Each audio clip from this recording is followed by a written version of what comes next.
우리는 하나님을 떠나서 살 수 없습니다. 오늘은 1000번째 571차입니다. 새벽 예배에 나오신 성도님들에게 그 시간 은혜와 능력이 충만하기를 소원합니다. 사람이면 누구나 인생에 한 번쯤 이런 질문을 할 것입니다. 나는 누구인가? 나는 어디서 왔는가? 나는 무엇을 위해서 사는가? 우리들은 그 답을 찾지 못하면 인생의 방향을 잃어버립니다.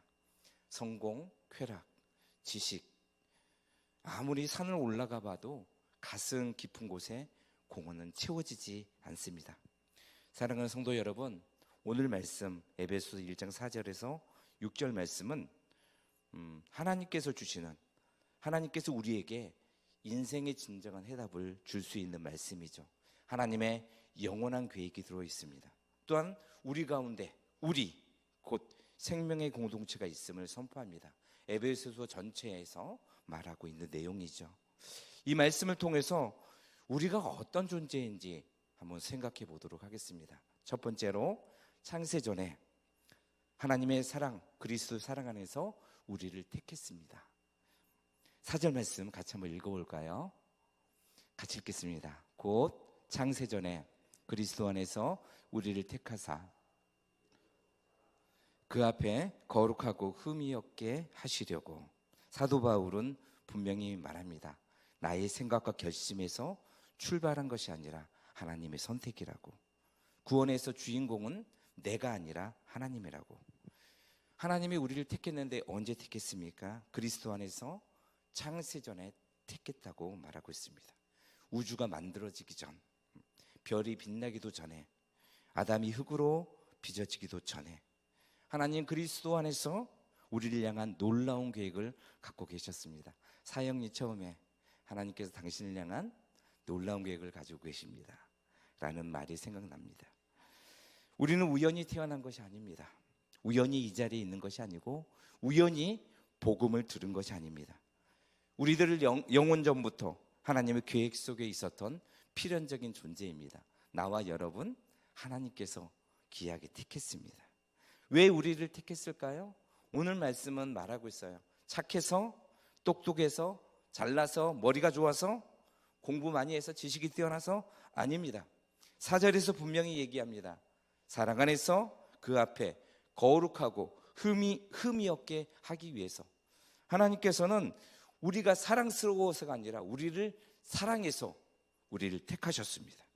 조건을 보고 뽑으신 것이 아닙니다. 우리를 너무나도 사랑했기 때문에 우리를 택하셨습니다. 무조건적으로 선택하셨습니다. 거룩하고 흠이 없게 하기 위해서. 하나님이 원하시는 것은 우리가 거룩한 것을 원합니다. 내가 거룩하니 너희도 거룩하라. 성도 여러분, 하나님은 창세전에 우리를 택했습니다. 예수 그리스도 안에서 우리를 거룩해 하기 위해서. 우리를 선택하는 분 하나님이십니다. 기억하십시오. 창세전에 하나님이 의도적으로 우리를 기쁨의 대상으로 만들었습니다. 이 부르심의 확신에 대해서 명확하게 깨닫고 살아가길 원합니다. 두 번째로 볼 수 있는 것은 창세전에 택한 것은 예수 그리스도로 말미암아 아들이 되게 하기 위함입니다. 5절 말씀 같이 읽겠습니다. 그 기쁘신 뜻대로 우리를 예정하사 예수 그리스도로 말미암아 자기의 아들들이 되게 하셨으니. 그 기쁘신 뜻대로 우리를 예정했습니다. 예수 그리스도로 말미암아 뭐가 되기 위해서? 하나님의 아들이 되게 하기 위해서. 창세전에 그 기쁘신 뜻이 우리를 거룩히 하는 거고 예수 그리스도 안에서 아들들이 되게 하는 것입니다. 하나님께서는 분명히 우리에게 인생의 방향과 도착점에 대해서 분명히 이야기하고 있습니다. 우리의 도착점은 단순히 하나님이 기뻐하신 대로 천국만 가는 것이 아닙니다. 그건 당연한 거고 더 중요한 것, 하나님이 기뻐하신 뜻, 예수 그리스도 안에서 하나님의 아들이 되는 것입니다. 양자됨의 은혜죠. 하나님이 기뻐하는 예정은 우리가 하나님의 자녀가 되는 것입니다. 내가 구원받고 하나님의 자녀가 되는 것이 하나님의 뜻이죠. 예수라는 이름의 그 뜻의 의미처럼 본래 우리는 에베소서 2장 1절에 3절처럼 우리는 본래 죽었던 사람입니다. 죄의 종입니다. 사탄의 포로였습니다. 그러나 하나님께서 우리의 호적을 바꿔버렸습니다. 하나님의 집, 하나님의 자녀가 되었습니다. 아버지의 이름을 쓰고 아버지의 집에 거하며 아버지의 유업을 받는 상속자가 된 줄로 믿습니다. 믿는 모든 자에게 놀라운 특권을 허락하여 주셨습니다. 이 모든 것은 한 길로 통합니다. 예수 그리스도로 말미암아 예수의 보혈의 능력으로 그의 피로 그가 십자가에 죽었고 그로 인해서 우리는 하나님의 자녀가 되었습니다. 나의 하나님 어찌하여 나를 버리셨나이까? 그 절구 우리에게는 나의 아버지, 아빠, 아버지라고 부를 수 있는 특권이 되었습니다. 양자의 영을 받았습니다. 은혜의 보좌 앞에 담대히 나가서 하나님께 온전히 나갈 수가 있습니다. 풍성한 사랑과 능력, 하나님의 상속자로 받은 줄로 믿습니다. 세 번째로 볼 수 있는 것은 그의 은혜의 영광을 찬송하게 하려는 것입니다. 6절 말씀 같이 한번 읽어볼까요? 이는 그가 사랑하시는 자 안에서 우리에게 거저 주시는 그의 은혜와 영광을 찬송하게 하려는 것이라. 그의 사랑하시는 자 안에서, 예수 그리스도 안에서 우리는 하나님을 찬송할 수 있습니다. 창세전에 택했습니다. 아들을 십자가에 내어주셨습니다. 우리를 자녀 삼아 주셨습니다.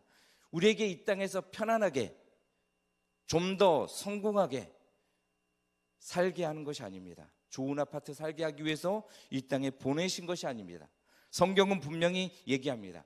그의 사랑하시는 자 예수님 안에서 우리에게 거저 주신 은혜를 주신 이유는 그 은혜의 영광을 찬송하게 하기 위함입니다. 찬송하는 자, 예배자로 세우신 것입니다. 찬송이 무엇일까요? 단순히 이 시간에 찬송 몇 곡 부르고 20분 30분 찬양하는 것으로 끝나는 것이 아닙니다. 우리의 존재 자체를 하나님을 자랑하고 드러내는 모든 행위를 말합니다. 우리의 인격, 관계, 시간, 그리고 돈 쓰는 방식, 때로는 고난이 찾아올 때 반응하는 것까지 삶의 전 영역을 하나님께 드리는 것입니다. 이것이 바로 영광의 찬송입니다. 우리는 우리의 삶의 전부를 감사함으로 찬송함으로 나아가길 원합니다. 자막 띄워주세요. 네. 하나님이 주신 영적인 복이 세 가지가 있습니다. 첫 번째로 교만이 사라지고 겸손한 삶을 살아갑니다. 왜요? 내가 잘해서가 아니라 모든 것이 은혜이기 때문입니다. 두 번째, 불평하기보다 감사를 선택합니다. 왜? 우리는 자격이 없기 때문입니다. 하나님께서 주신 은혜이기에 작은 것에도 감사하게 되고 감사를 선택합니다. 세 번째로 하나님의 마음에 합한 예배자가 됩니다. 의무가 아니라 간격으로, 형식이 아니라 사랑과 전심으로 하나님을 은혜를 찬양하는 자가 되는 것이죠. 말씀을 정리하겠습니다. 성부 하나님이 우리에게 주신 영적인 복은 한번 띄워주십시오. 같이 한번 읽겠습니다. 첫째, 하나님은 창세전에 우리를 사랑으로 선택하셨습니다. 둘째, 예수 그리스도를 통해서 우리를 하나님의 자녀, 상속자로 삼으셨습니다. 셋째, 은혜와 영광의 찬송을 하나님께 드리는 것, 곧 하나님의 마스터 플랜 안으로 들어가는 것입니다. 우리가 찬송하고 우리가 이 말씀을 성부 하나님의 은혜를 누리는 것은 하나님의 마스터 플랜 안에 들어가는 것입니다. 실수도, 실패도, 연약함도 하나님의 손에 올려지는 것입니다. 세상의 기준으로 볼 때 초라해 보입니다. 그러나 하나님께서는 우리를 통한 놀라운 계획이 있었습니다. 이 사실을 믿으십시오. 하나님의 필연을 어깨를 펴고 당당하게 나가십시오. 여러분은 하나님의 마스터 플랜 안에 있습니다. 이 정체성과 자존감으로 하나님께 아름답게 드리는 찬송의 삶을 드리는 해오른교회 성도님들이 되길 주 예수 그리스도의 이름으로 축원합니다.